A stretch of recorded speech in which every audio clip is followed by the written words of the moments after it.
Hello friends, बहुत बहुत स्वागत है आपका mysurgy.com के इस चैनल पे और मैं हूं आपका दोस्त सौरभ शुक्ला। दोस्तों, हम लोग देख रहे हैं पाइथन इंटरव्यू क्वेश्चंस की सीरीज और इसी सिलसिले में आज का हमारा सवाल है what is init method in Python. तो देखिए, पाइथन एक ऑब्जेक्ट ओरिएंटेड प्रोग्रामिंग लैंग्वेज है, तो इसमें हम बना सकते हैं क्लास और क्लास के अंदर एक स्पेशल मेंबर फंक्शन हम बनाते हैं जिसका नाम है इनिट मेथड।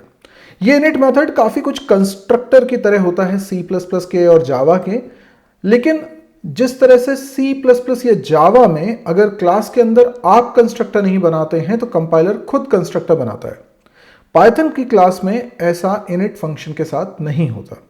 आइए इनिट फंक्शन को कैसे डिफाइन करते हैं, कैसे यूज करते हैं, इसके बारे में हम कोडिंग के थ्रू समझते हैं। तो मैं आपको लिए चलता हूं न्यूटन स्कूल के कोडिंग प्लेटफॉर्म पर। ये रही न्यूटन स्कूल की साइट जिस पे आपको लॉगिन करना है। एक बार आप लॉगिन कर लेते हैं तो उसके बाद आपको ऐसा प्रोफाइल पेज दिखता है जिसमें आपको दिखता है ट्रैक्स एंड प्लेग्राउंड। जब आप ट्रैक्स पे जाते हैं तो आपको कई सारे कोर्सेज दिखते हैं including this course Python interview questions, और इसके अंदर आप बहुत सारे वीडियोस जो आप देख रहे हैं, इसमें आपको असाइनमेंट भी मिल सकते हैं कुछ वीडियोस में, तो वो भी आप कर लीजिए।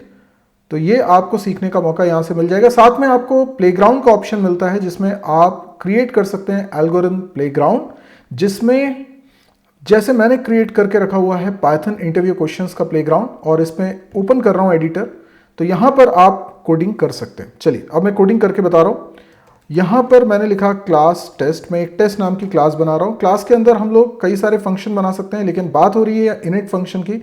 तो अगर हमने इनिट फंक्शन नहीं बनाया तो क्लास में कोई इनिट फंक्शन एग्जिस्ट नहीं करता। ये इनिट फंक्शन बोल रहा हूँ, लेकिन एक्चुअल में इनिट फंक्शन की स्पेलिंग में शुरुआत में आते हैं 2 अंडरस्कोर, फिर लिखता हूँ मैं इनिट, और उसके बाद भी लगाने होते हैं 2 अंडरस्कोर, और उसमें कम से कम एक आर्ग्यूमेंट आपको देना होता है जिसका नाम हम नॉर्मली रखते हैं सेल्फ। हालांकि हम कुछ भी रख सकते हैं, लेकिन फिर भी नाम रखना चाहिए हमें सेल्फ।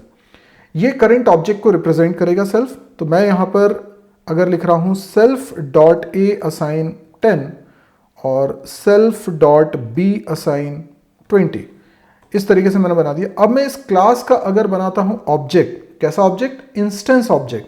तो वो बनाने का तरीका क्या होगा? मैंने लिखा T1 असाइन टेस्ट, क्लास का नाम लिखा, और क्लास के नाम के बाद अगर आप पैरेंथेसिस लगा देते हैं तो ये क्लास का इंस्टेंस ऑब्जेक्ट बना के देने वाला फंक्शन है।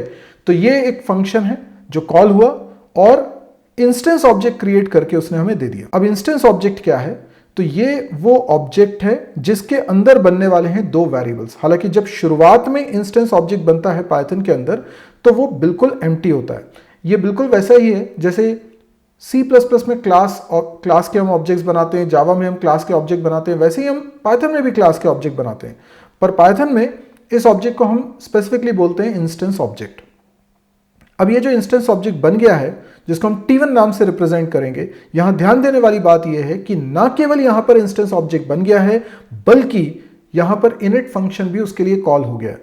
यानी जैसे ही इंस्टेंस ऑब्जेक्ट बना, बिना हमारे कुछ लिखे इम्प्लिसिटली इनिट मेथड हो रहा है कॉल, और उसमें एक आर्ग्यूमेंट इम्प्लिसिटली पास हो रहा है, यही ऑब्जेक्ट जो अभी बना है जिसको T1 पॉइंट कर रहा है, रेफर कर रहा है।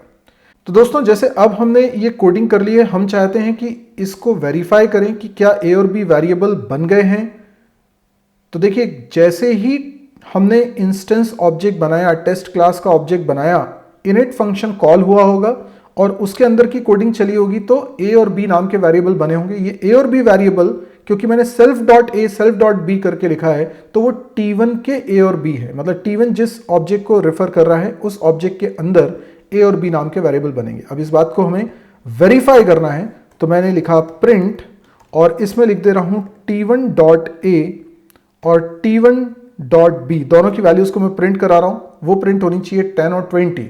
तो अगर 10 और 20 प्रिंट होता है तो यस, बिल्कुल सही है। यस, 10 और 20 आ रहा है, बिल्कुल सही है। तो ये रहा हमारा इनिट मेथड। अब आप चाहें तो इनिट मेथड में आर्ग्यूमेंट्स भी मेंशन कर सकते हैं, पर ध्यान रहे बिना आर्ग्यूमेंट का इनिट मेथड नहीं होगा। कम से कम एक आर्ग्यूमेंट तो मेंशन करना पड़ेगा, और पहला आर्ग्यूमेंट हमेशा सेल्फ होगा। अब जैसे मैंने यहां पर कोई लोकल वेरिएबल बना लिया और बाय चांस उनके नाम भी ए और बी रख लिए, तो यहां पे 10 और 20 लिखने की बजाय मैं ए और बी लिख देता हूं। ध्यान रहे, ये ए और बी लोकल वेरिएबल्स हैं, और जब मैं self dot A self dot B लिख रहा हूं तो वो इंस्टेंस मेंबर वेरिएबल्स है। तो अब जब आप टेस्ट क्लास का ऑब्जेक्ट बनाएंगे तो वैसे नहीं बनाएंगे जैसा अभी लिखा हुआ है। आपको इसके अंदर 2 आर्ग्यूमेंट्स भी पास करने होंगे, जैसे मैं पास कर रहा हूं 3 और 4। तो अब क्या होगा कि जैसे ही मैंने टेस्ट क्लास का इंस्टेंस ऑब्जेक्ट बनाया वैसे ही इनिट मेथड हो जाता है कॉल, और उसमें पहला आर्ग्यूमेंट इम्प्लिसिटली t1 खुद पास होता है और दूसरा और तीसरा आर्ग्यूमेंट 3 और 4 पास हो जाते हैं जो मैंने टेस्ट फंक्शन के अंदर आर्ग्यूमेंट के रूप में पास किए। तो इससे ही पुष्टि हो जाएगी कि t1 के a की वैल्यू 3 होनी चाहिए और t1 के b की वैल्यू 4 होनी चाहिए, क्योंकि ये जो 3 4 पास हुआ है ये इनिट के a और b वेरिएबल में रिसीव हुआ है और वहां से वो self dot a self dot b में पहुंच गया है। तो ये देखिए मैंने इसको रन किया है और अब आउटपुट आ रहा है 3 4, जो कि इस बात को प्रूव करता है। आप एक से ज्यादा ऑब्जेक्ट भी बना सकते हैं, जैसे मैं बना रहा हूं t2 असाइन टेस्ट और यहां पर मैंने 5,6 लिख दिया है और अब मैं यहां पर प्रिंट करवाने वाला हूं t2 dot a t2 dot b। अब आप देखेंगे पहले तो 3 4 आएगा और बाद में 5 6 आएगा, क्योंकि 2 अलग अलग इंस्टेंस ऑब्जेक्ट्स मैंने बनाए हुए हैं। देखिए 3 4 और 5 6। तो पहले t1 जो मैंने इंस्टेंस ऑब्जेक्ट बनाया था उसमें 3 4 पास किया था और t2 इंस्टेंस ऑब्जेक्ट बनाया था उसमें 5 6 पास किया था। तो t1 के a और b में 3 4 चला गया और t2 के a और b में 5 6 चला गया। तो आप एक क्लास के कितने भी इंस्टेंस ऑब्जेक्ट्स बना सकते हैं, पर हर बार जब कोई इंस्टेंस ऑब्जेक्ट आप बनाएंगे तो वहां पर कॉल हो जाएगा इनिट मेथड। तो इनिट मेथड इम्प्लिसिटली कॉल होता है और उसमें एक आर्ग्यूमेंट इंस्टेंस ऑब्जेक्ट जिसके लिए वो चल रहा है वो पहले आर्ग्यूमेंट के रूप में इम्प्लिसिटली पास होता है। तो मुझे पूरी उम्मीद है कि आपको इनिट फंक्शन के बारे में समझ में आया होगा, और अगर आपको वीडियो पसंद आया तो प्लीज़ आप इसको लाइक करिए, जितना ज़्यादा हो सकता है आप इसको शेयर करिए, और अभी तक इस चैनल को सब्सक्राइब नहीं किया है तो जल्दी से इसको सब्सक्राइब कर दीजिए। आज के लिए इतना ही दोस्तों, थैंक यू, गुड बाय।